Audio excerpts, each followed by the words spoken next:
sir. Please take your seats. Thank you. You have the floor now, Attorney Oliva. Good morning, Your Honor. I am Attorney Renan Oliva, the current Regional Director of the National Bureau of Investigation based in Cebu City. With your permission, Your Honor, can I read the chronology of events which I prepared in line with our operation last September 16, 2022, wherein we implemented a search warrant for violation of the E-Sabong. This search warrant was issued by the Honorable Grace Veloso Fernandez of the Regional Trial Court, Branch 19, Cebu City. This was implemented against a Minik and Kalahuan cockpit located at Barangay Kalahuan, Menglanilla, Cebu for violation of PD 1602 in relation to RA 10175, which is the cybercrime law. As a result of our successful operation, we arrested the operators of said cockpit, namely Sergio Santos Lo, alias Dongdong Ong, and Carlos Oy Gotong III, alias June Gotong, as well as 37 other employees who was caught in the act of doing a live streaming of an actual E-Sabong operation under the website goperia.net. The service of the search warrant was witnessed by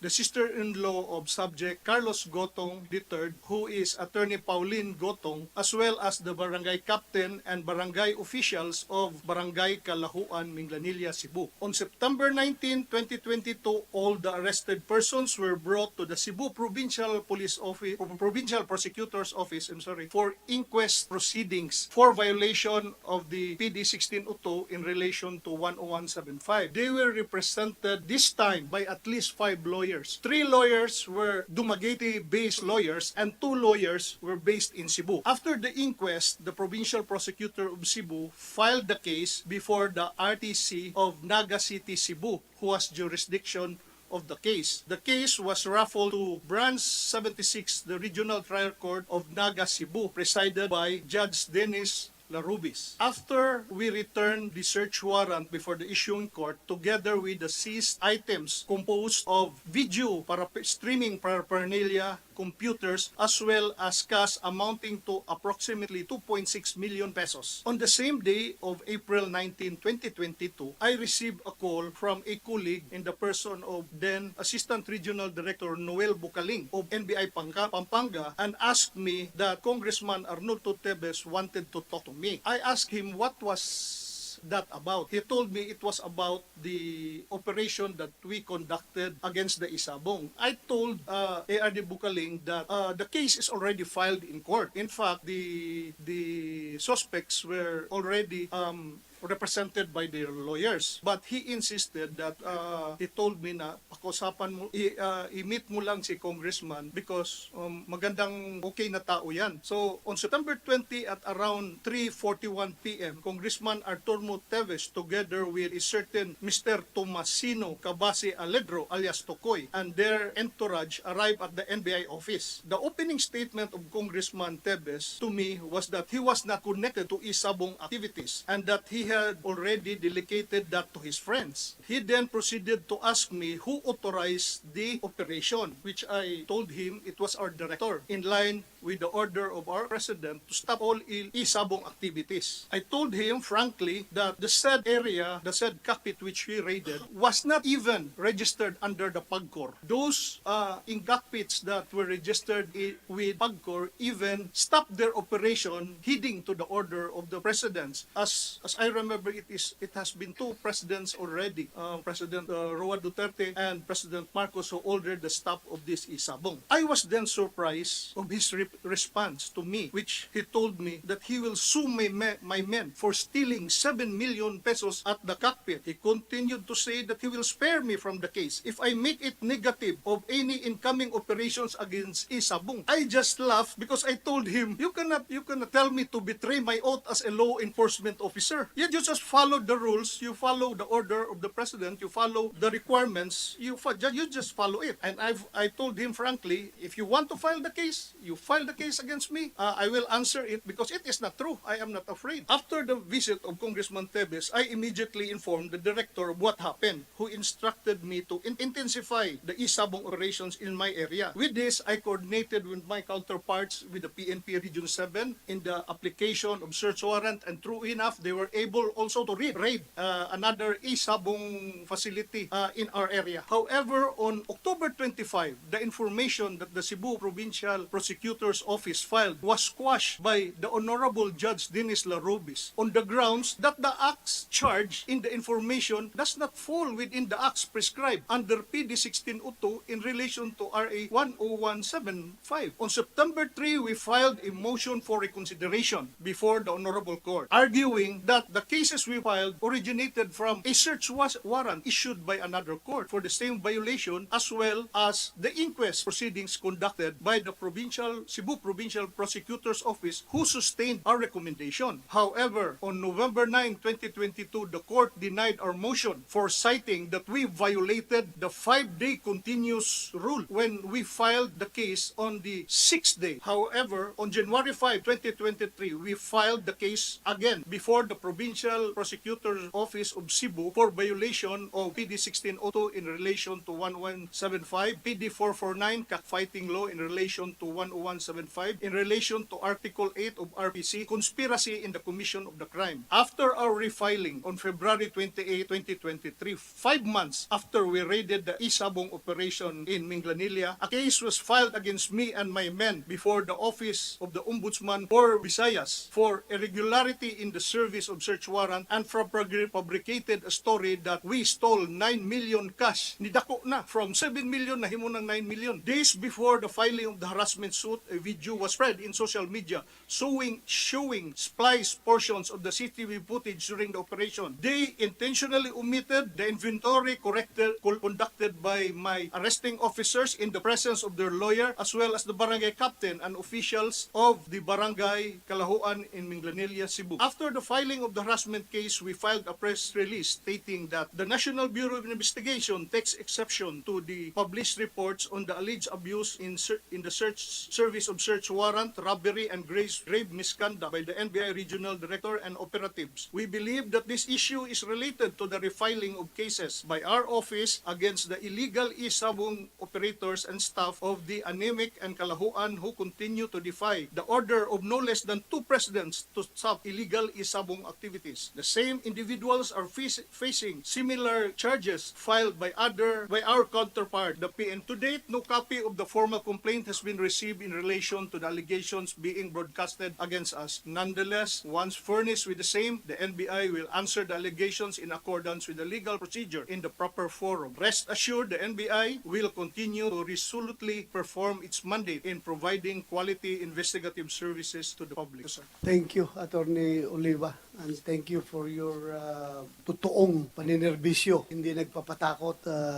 Yeah, you want to say something? Yes, sir. Yeah, go I ahead. have screenshots of the CCTV footage showing the good congressman and his entourage coming to our office.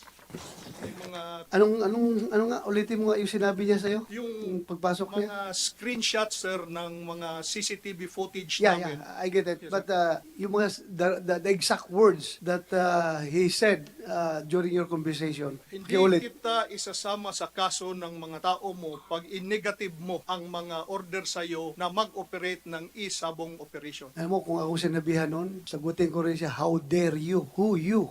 Para sabihan mo ako ng ganun. That's very bad. Kala ko, police lang ang kaya niyan takot-takutin doon. Pati NBI pala. Sinasabihan ng ganun. Yeah, continue. Tagot ako, sir, na sabihin, you can never let me betray my oath as a law enforcement officer. Sa mga takot mo, i-file mo yung kaso, sagutin namin yan at makag-counter charge kami. So, ano ngayon, pakibigyan mo ko ng chronology of events. Pag-start doon yung sabi mong nakwas, yung, ano yung nakwas, yung warrant ninyo? Yung information, sir, na final ng Cebu Provincial Prosecutor's Office Nakwas na ng Judge Dennis Larobis. Ang rason niya, yung acts charged in the information does not fall within the acts punishable under PD 1602 in relation to RA 10175. Hindi nakalimutan niya na merong search warrant yon issued by a valid court in Cebu City. Tapos, yung inquest namin ng Provincial Prosecutor's Office na sustain for the violation that we charge. So paano yan? Kahirap nun. Sustain yung inquest proceedings na ginawa nyo, sustain. Tapos pagdating sa judge, nakwas yung information. Wala daw crime. Walang crime. Yes, sir. Hirap. Sinong judge yun? Judge Dennis Larube, sir, Branch 76 of RTC, Naga, Cebu. Anyway, mahirap mag-prejudge habang hindi natin narinig yung side niya. We still respect the judiciary. Pero per my experience, I'm not referring to this particular case. Retired police tayo. Alam natin yan, di ba? Kapag ganitong takbo ng sindikato kapag hindi ko maariglo ang complainant, arigluhin ko yung police na nag-imbestiga ng kaso. Pag umayaw yung police, ayaw magpaariglo, okay lang, matigas ka ng police, hindi kita mariglo. Next na lalapitan ng sindikato, yung piskalya. Yung prosecutor, handling the case. Arigluhin ang prosecutor. Kapag hindi naariglo ang prosecutor, matigas ka na piskal. Ayaw mo kong pagbigyan. Sige lang, tingnan natin. Buhusan ko ng malaking pera itong judge na may hawak nitong kaso na ito. Arigluhin ko ito. I am not specifying any particular judge, any particular fiscal, any particular policeman, investigator. But it is really happening in the Philippines. Kaya yan po ang napakasaklap na katotohanan. Ikaw, na NBI, you are doing your job diligently. Pagdapos, pag na-dismiss ang kaso, walang ibang sisihin. Sabihin kagad ng fiscal, failure ng handling of evidence, yung failure sa yung chain of custody of evidence. Yung mga technicality kagad yan. Lahat tayo, ang law enforcement palagi whipping boy. And hindi alam ng taong bayan yan na itong criminal system ng Pilipinas is composed of 5 pillars. Isa lang dyan yung law enforcement. Yung police at NBI, nandyan sa law enforcement. After law enforcement, andyan na prosecution. Sunod, andyan yung courts. After that, andyan yung rehabilitation, yung Bucor, and afterwards, yung community. Yung buong community na. Pero, kapag hindi nag-progress ang kaso, walang palaging sisisihin, kundi ang law enforcement, ang police o NBI. Hindi nila alam na nariglo pala yung fiscal. Hindi yan sasabihin na nariglo pala yung judge. Ang palagi sinasabi, naariglo ang police, naariglo ang NBI. So yun po ang sama ng loob natin. Pareho tayo ng frustration sa sistema. Itong ating criminal justice system. Napakahirap. We are the